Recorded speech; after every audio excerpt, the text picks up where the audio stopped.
This video is powered by KR Mangalam University. Hello and welcome to Hindustan Times. Tensions between Russia and Europe continue to escalate as Germany's foreign ministry in Berlin summoned Moscow's ambassador over explicit threats targeting sites in Germany. For more on this, let's go across to Thomas Sparrow, correspondent with our partners DW in Berlin. Thomas, good to have you. Can you give us more details about this decision by the German foreign ministry? Indeed, the German Foreign Ministry announced a decision to summon the Russian ambassador here in Berlin, citing direct threats against German targets. Now, this is certainly not the first time that the Russian ambassador is summoned here in Berlin, but it is a decision that may also increase tensions between Russia and Germany, between Russia and Europe.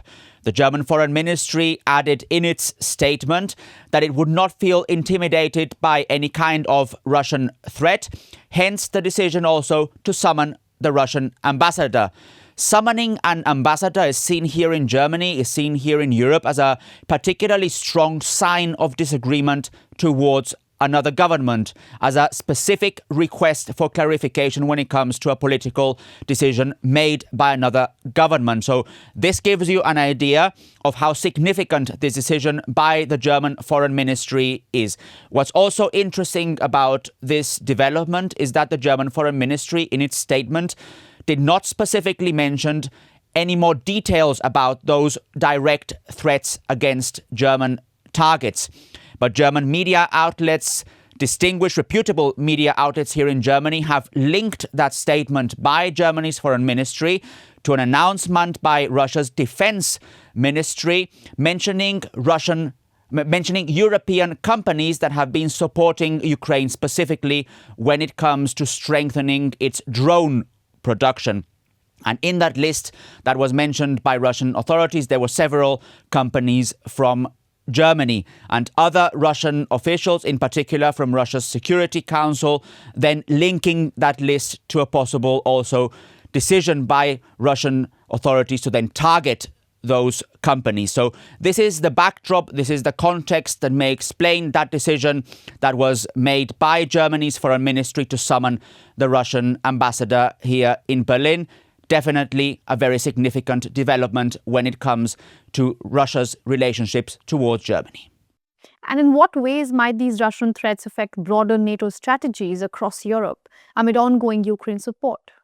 So if we focus not only on Germany, but also on Europe and more broadly on NATO, it's important to remember that NATO members have been among the strongest supporters of Ukraine since the war began in 2022.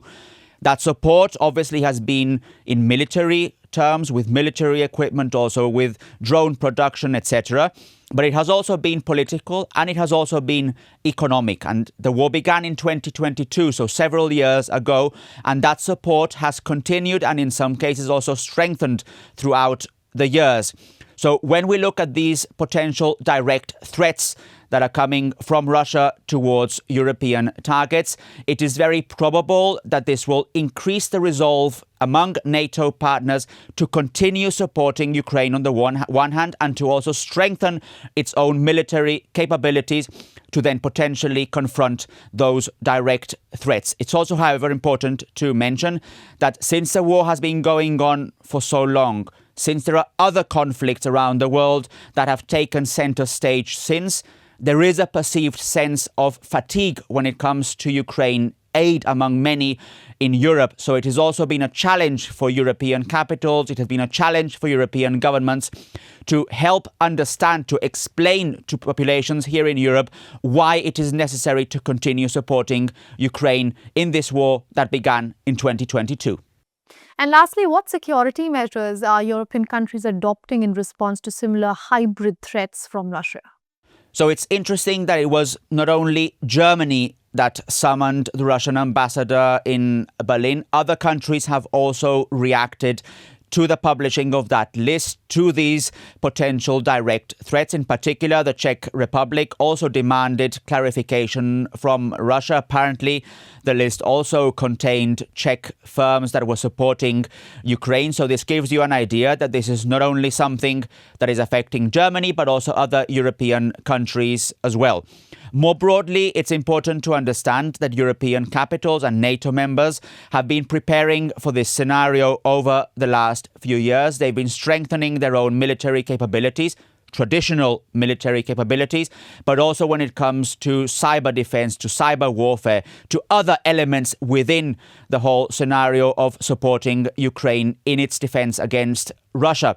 It's important also to mention that whereas there are national decisions, for example, Germany Foreign Ministry summoning Russia's ambassador, or the Czech authorities also demanding an answer from Russia, most of the political decisions, most of the foreign affairs decisions that have to do with Ukraine also play a role when it comes to Brussels, when it comes to the European Union as a whole. So any of these discussions, any of these decisions will likely have that dual scenario of, on the one hand, having a national element, Germany versus Russia, the Czech Republic versus Russia, or other countries also in their own political decisions, but also always that European component as well. And this is something that will likely continue as we discuss, as Europeans discuss how the war in Ukraine could actually end, what needs to happen for the war in Ukraine to actually end.